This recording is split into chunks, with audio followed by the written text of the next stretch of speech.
beliau Syekh Abdul Malik mengatakan kepada kita, yang pertama adalah orang-orang yang mendapatkan ujian. Yang harus dilakukan pertama kali adalah memperhatikan ucapannya. Bahwasanya ketika dia mendapatkan deburan dan gelombang ujian, entah tiba-tiba mendapatkan masalah dengan suami ataupun istrinya, ataupun masalah hartanya, finansialnya, ataupun anak dan keturunannya.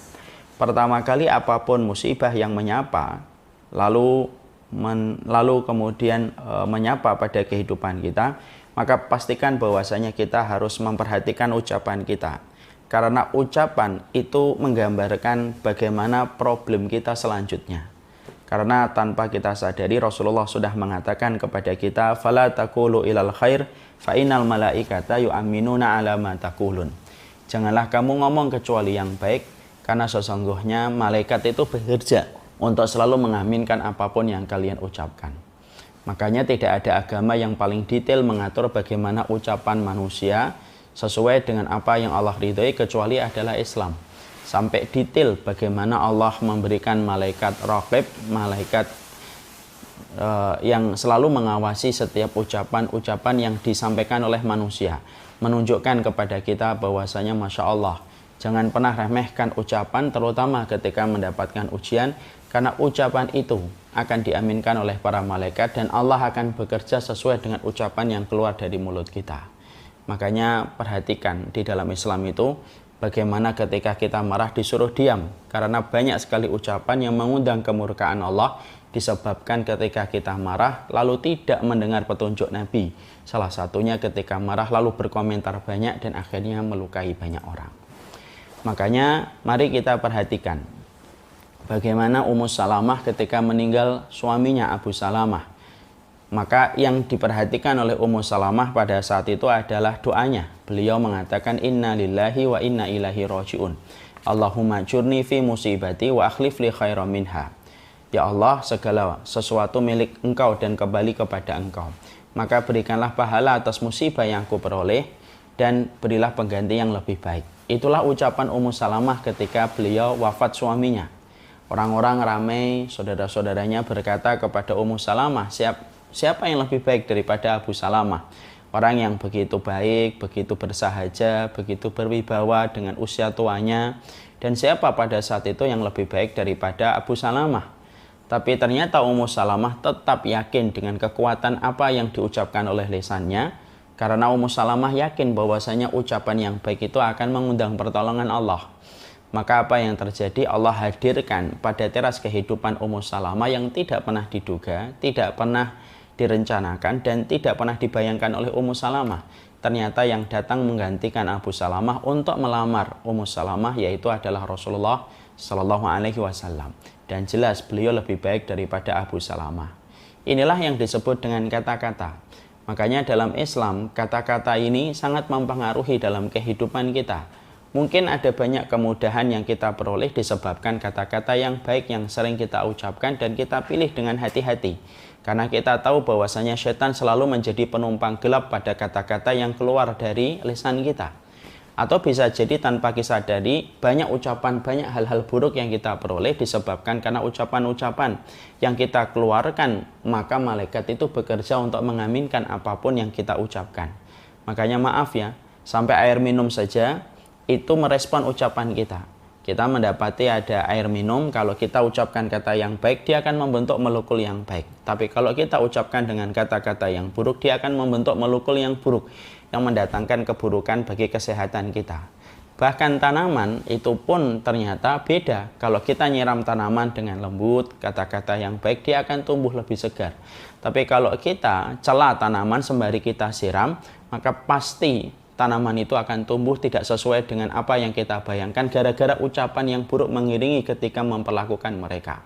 Dan saya pernah tanya itu kepada salah satu tukang taman. Pada saat membangun taman di rumah saya tanya, "Pak, beda nggak kalau kita mencela tanaman sembari kita nyiram, sembari kita mengucapkan dengan kata-kata sayang?" Beliau berkata, "Beda.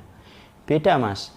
Kalau kita nyiram sembari mengucapkan kata-kata yang baik, maka sesungguhnya kata-kata yang baik itu menjadikan tanaman itu menjadi lebih mekar dan lebih hidup.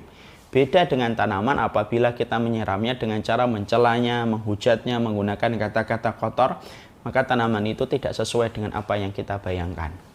Saya beberapa hari yang lalu mendapati ada orang yang nge-DM istri saya. Kemudian dia berkata, saya membuktikan apa yang pernah saya dengar dari Ustadz Omar Mita Abu Basam. Saya pisahkan tanaman, yang satu saya siramin dengan kata-kata yang baik, dan yang satu saya celah. Dan ternyata betul, dia mendapati, Masya Allah, saya betul-betul menjumpai tanaman yang saya siram dengan kata-kata yang baik tumbuh dengan begitu segar, dan tanaman yang saya celah ketika saya siram itu tidak tumbuh sebagaimana tanaman yang saya siram dengan kata-kata yang baik. Masya Allah. Kalaulah tanaman, kalaulah minuman ternyata bereaksi dengan ucapan kita dan mampu membedakan mana ucapan baik dan mana ucapan buruk, apalagi malaikat, terlebih lagi Allah yang sangat memperhatikan ucapan manusia sampai menitipkan malaikat khusus untuk memperhatikan bagaimana perbuatan dan ucapan kita. Makanya yang kita khawatirkan adalah kalau kita mendapati masalah lalu kita berkata-kata yang buruk, kita khawatir kata-kata buruk itu sudah naik ke langit dan sudah bekerja sesuai dengan apa yang kita ucapkan, walaupun ternyata diri kita yang sudah mengucapkan mungkin sudah menyesal tapi tidak beristighfar dan bertaubat kepada Allah. Berapa banyak orang yang menyesal dengan ucapan yang pernah dia sampaikan 3, 5 tahun, 7 tahun yang lalu, tetapi ucapan itu telah bekerja secara efektif sesuai dengan yang dia ucapkan ketika Allah mengabulkan. Dan itulah yang kita khawatirkan. Makanya Rasulullah SAW, saking beliau tahu bagaimana efektifnya sebuah ucapan, maka beliau mengajarkan kepada kita sebuah doa yang luar biasa. Allahumma inni as'aluka kalimatal haq fil ghadabi war ridho. Sesungguhnya ya Allah, aku ini meminta kalimatmu yang hak, baik dalam kondisi marah atau dalam kondisi ridho. Karena kalau kondisi ridho, biasanya kita berpikir sebelum kita berucap. Tapi kalau kondisinya marah, banyak orang, laki-laki ataupun perempuan, suami ataupun istri ketika sedang marah, maka dia mengucapkan kalimat yang tidak merupakan olah pikir dari iman dan ilmunya, lalu mengucapkan kata-kata yang pastinya ketika kata-kata itu dikabulkan oleh Allah, maka dia akan menyesal betul. Dan penyesalan itu akhirnya terlambat. Tanpa disadari, bisa jadi masalah besar itu terjadi karena ucapan-ucapan yang pernah kita keluarkan dengan lisan, disebabkan bekerjanya para malaikat untuk mengaminkan.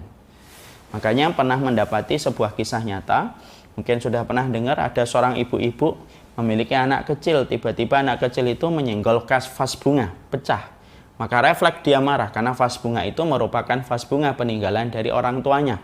Ketika pecah jatuh, maka langsung refleks dia berkata, kasarallahu ra'sak, semoga Allah pecahkan kepalamu. Karena saking senangnya ibu terhadap vas bunga itu peninggalan dari ibu mendiang ibunya. Jadi memorinya sama ibunya ada pada vas bunga itu. Marah, tapi kemarahan yang sifatnya insidentil, tapi mengucapkan kata-kata yang semestinya tidak pernah keluar dari seorang ibu. Terutama kita paham, ibu itu memiliki kekuatan power kata-kata yang sangat mustajab lebih daripada seorang bapak. Maka kemudian mengucapkan kata-kata itu, lalu kata-kata itu tanpa dia sadari sudah naik ke langit. 10 menit, setengah jam setelah itu sang ibu tentunya sudah hilang. Kemarahan seorang ibu tentunya kemarahan yang lebih kecil daripada kondisi sayangnya kepada seorang anak. Kembali normal, kembali dia menyayangi anaknya sampai anaknya beranjak dewasa dan bekerja di sebuah rekonstruksi bangunan. Apa yang terjadi pada satu waktu ketika anaknya sudah besar, sang ibu tiba-tiba mendapatkan telepon. Nah, ini kejadiannya di Arab Saudi. Dia mendapatkan telepon lalu ditanya, "Hadihi ummu fulanah binti fulan?" "Iya." "Ini fulan binti fulan?" "Iya." Maka kami mengabarkan dengan kesedihan. "Apa itu?" "Anak ibu terkena kecelakaan di tempat kerja, terkena benda besar yang jatuh, dan anak ibu pada saat itu di bawahnya dan terkena pecahan itu dan pecah kepalanya." Dengan berat kami mengabarkan. Maka ibu itu hancur seketika hatinya dan jiwanya. Jatuhlah telepon itu sampai akhirnya dimakamkan. Maka ibu itu ketika sedang sedih memikirkan kenapa nasib anaknya semacam itu pada akhir hidupnya. Maka memori dia terbang sekitar 25 tahun yang lalu. Dia ingat kejadian vas bunga. Ketika seorang ibu yang marah secara insidentil mengucapkan kata-kata tanpa disadari kata-kata itu sudah naik ke langit dan akhirnya bekerja. Dan akhirnya menjadi sebuah penyesalan. Itulah yang menjadikan kita mendapati apapun masalahmu dengan istrimu, jangan mengeluarkan kata-kata yang kamu akan sesali. Apapun masalahmu dengan suamimu, Jangan ucapkan kata-kata yang kamu akan sesali, mengatakan hal-hal yang sebenarnya kalau nanti sudah hilang kemarahan kita, pasti kita akan menyesal. Apapun masalahmu dengan anakmu, jangan katakan dengan kata-kata yang membuat kita dimurkai oleh Allah dan akhirnya kita akan menyesal. Sama ketika kita menyikapi wabah yang sekarang terjadi, jangan suka mengatakan, wah ini sampai lama ini, wah ini nanti penyebab ini, wah ini nanti penyebab ini. Yang mana ucapan itu bisa jadi ada satu rumah yang selalu mengucapkan kata-kata yang buruk dan ternyata para malaikat bekerja untuk mengaminkan, dan bisa jadi itulah kata-kata yang didengar oleh Allah. Inilah yang menjadikan kita menyampaikan setiap masalah. Pertama kali yang harus dikendalikan yaitu adalah bagaimana kekuatan lisan kita, bagaimana kekuatan lidah kita. Ketika kita mendapati apapun masalahmu, apapun ujian hidupmu, jangan berucap kecuali kata-kata yang baik. Senakal-nakalnya anak, mari kita belajar untuk mengatakan dia tidak nakal. Yang ada adalah ketidaksabaran saya. Dia tidak nakal, dia hanyalah anak yang belum tahu. Itu mungkin kata-kata yang justru lebih baik. Apapun masalah kita dengan suami kita dan istri kita, paksakan untuk berkata, saya marah sama kamu, tapi semoga rumah ini adalah rumah yang diberkahi. Marah, tapi kata-kata yang keluar itu kata-kata yang bisa jadi menyenangkan kita sendiri. Sebagaimana mungkin kita sudah pernah mendengar sebuah kisah nyata dari salah satu imam besar di Arab Saudi, dan banyak sekali bapak dan ibu membaca kisah ini. Bagaimana ada seorang ibu sedang menyiapkan makanan yang dia persiapkan untuk tamu yang datang, lalu anaknya yang kecil datang membawa tanah. Lalu ditaburi semua masakan yang sudah disiapkan oleh sang ibu dengan tanah. Nah, mungkin dia ingin meniru sang ibu ketika menaburi bumbu-bumbu. Lalu ditaburi dengan semua tanah, rusaklah semua masakan itu. Sang ibu karena beriman kepada Allah marah besar. Tapi marahnya unik. Marahnya orang yang berilmu tentunya tidak sama dengan marahnya orang yang tidak berilmu. Marahnya seorang ibu yang takut kepada Allah. Marahnya seorang ibu yang tahu bahwasanya ucapannya itu adalah mustajab bagi anaknya. Apa yang diucapkan? Ukhruj anta ilal haram yaj'alallahu laka imaman lil haram. Maka sang ibu itu berkata kepada anak yang membuat dia marah, menaburi semua masakan dengan tanah. Dia berkata, pergilah kamu ke Masjidil Haram. Moga-moga Allah jadikan kamu itu imam di Masjidil Haram. Tapi dalam kondisi marah. Tanpa kita sadari mungkin awal dulu. Dan ternyata yang terjadi, anak itu akhirnya menjadi salah satu imam besar di Masjidil Haram. Dan itu adalah Imam As-Sudais di waktu kecilnya. Itulah kata-kata. Kata-kata itu luar biasa. Berapa banyak orang yang merencanakan pembunuhan hanya karena kata-kata yang pernah dia dapatkan secara telak menusuk hatinya. Ketika tidak punya ilmu, dia lampiaskan dalam balas dendam. Berapa banyak orang yang sebaliknya, orang-orang yang selalu berkata, orang-orang yang selalu mempersiapkan hadiah terbesar yang pernah kita berikan disebabkan kita pernah mengomentari dengan kata-kata yang baik. Ucapkanlah kata-kata yang baik, karena sesungguhnya ucapan yang baik itu cara pertama merubah masalah menjadi anugerah.